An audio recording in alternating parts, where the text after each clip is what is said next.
Okay, those are some basic data structures and implementations. And they seem quite elementary and simple, but actually right away we can get to some very sophisticated applications of these basic concepts, and that's what we're going to consider next.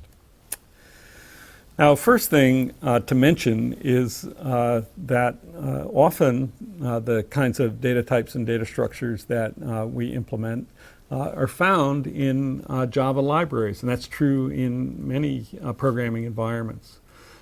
So, for example, stacks and queues, you can find those words mentioned in the Java libraries, and there's a Java collection library and the so-called list interface, which is displayed here.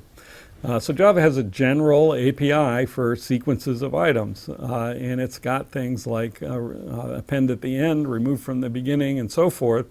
And it uses a resizing array, so many of the principles that we consider. There's also a linked list interface. So why not just use those? Why use our own implementations?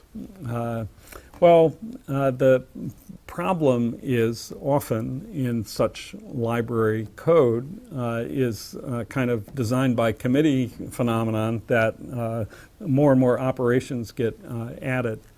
And the API becomes too broad or bloated. It's not a good idea to have lots and lots of operations in the same API.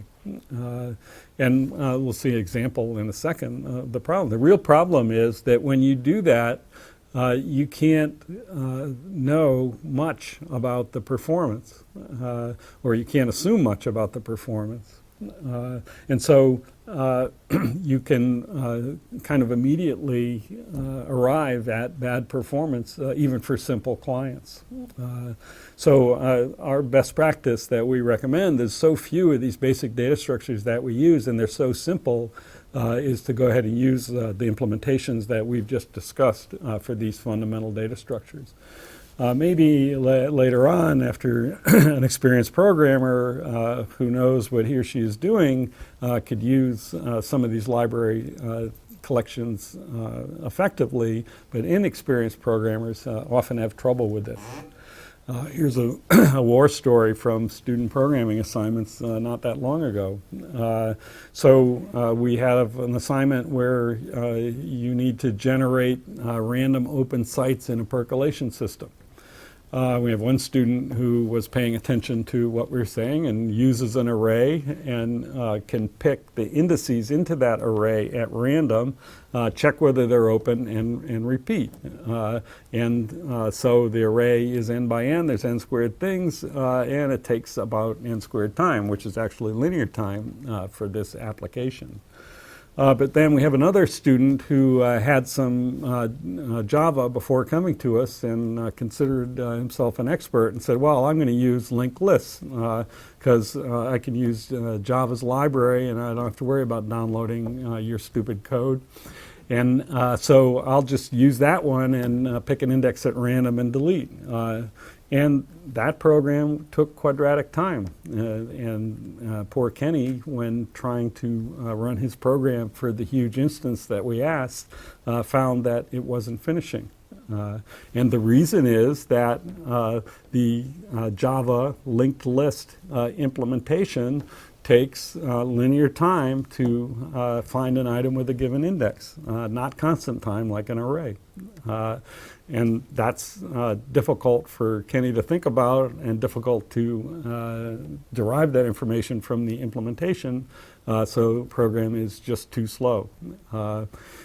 And with the Swiss knife implementation with so many operations, it's hard to know whether or not the particular set of operations that your client needs is efficiently implemented. Our insistence in this course is that students should not use a library until we've implemented it in class. At least that's some indication that you understand the performance characteristics.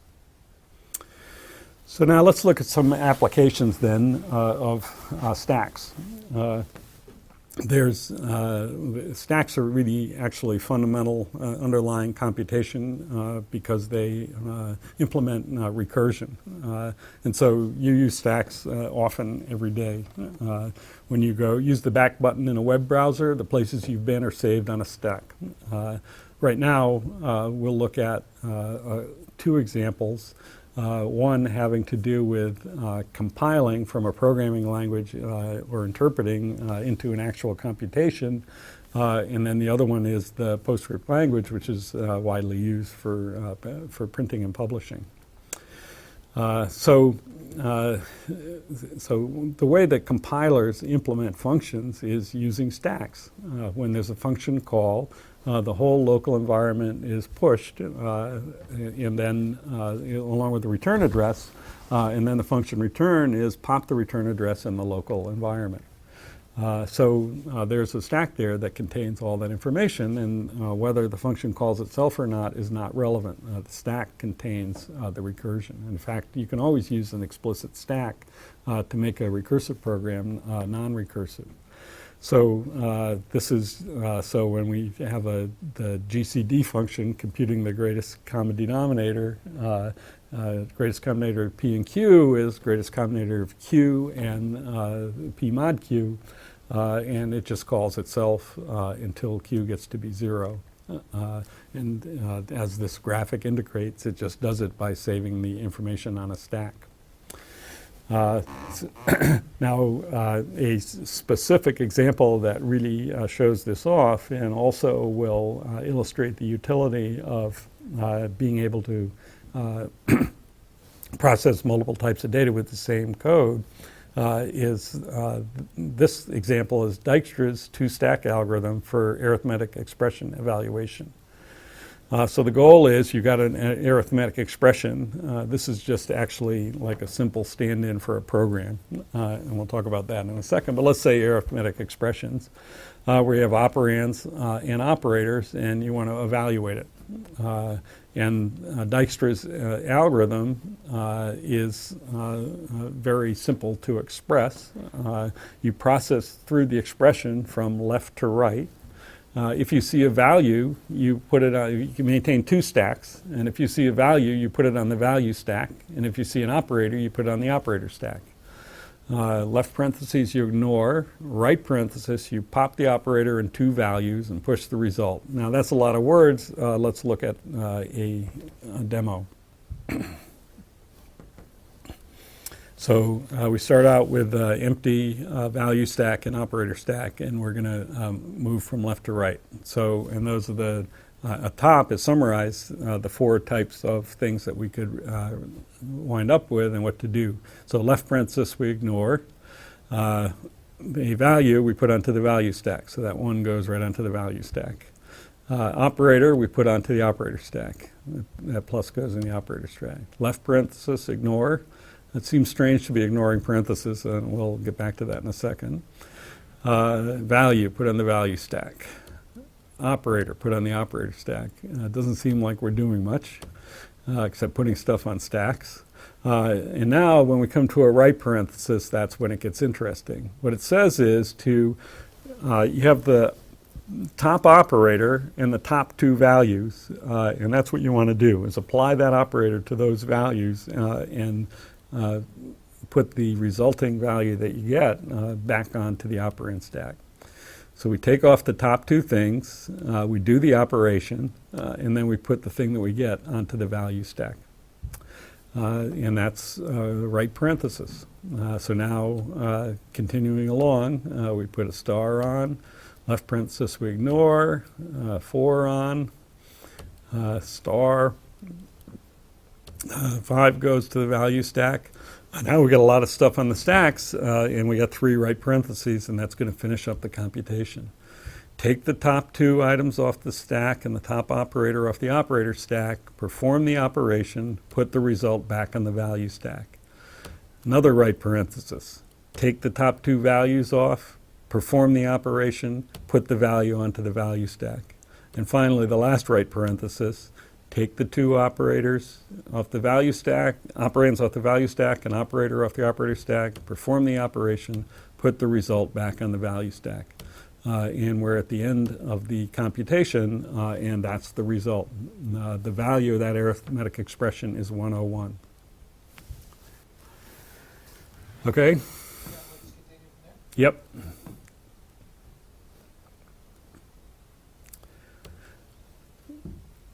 Here's the code that implements Dijkstra's two-stack algorithm. We have two different stacks. The operand stack, the operator stack is string. It could be characters, which is just our operator. Then our value stack is doubles, so that's the same stack code, but with generics. We're using two different types of data, and then simply perform Dijkstra's algorithm. If we have a left parenthesis, read a new string. If we have a left parenthesis, do nothing. If we have plus or times, push it. If we have a right parenthesis, then go ahead and pop the operator, and if it's plus, add the result of the two values at the top of the value stack. And if it's a star, multiply the two values at the top of the stack, and then push the result. So, and then when you're done, then simply print out the value on the stack. And that's a fine and elegant implementation using stacks for any arithmetic expression. And it's easy to extend that to handle other types of things. So why does this work?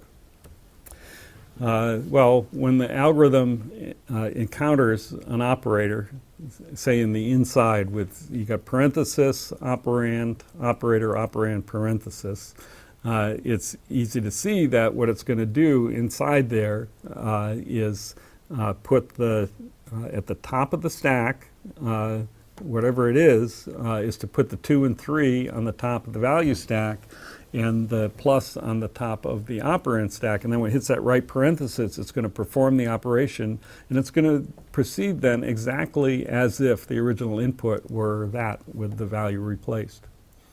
So just going from the inside out for every operation enclosed within parentheses like that, it's just repeat the argument. It's exactly as if the original expression were 1 plus 5 times 20, and then again replacing that 1 plus 100, 101. That's why Dijkstra's algorithm works. Actually, fairly easy to understand why it works. And you can go ahead and extend this algorithm to add functions like logs and sines or other operators, and have precedence among operators, have them associate multiple operations and so forth. And actually that's on the road to developing a compiler or a way to translate a program from a programming language to a computation. So Dijkstra's algorithm that uses stack is one way for entering an understanding of the basis of computation.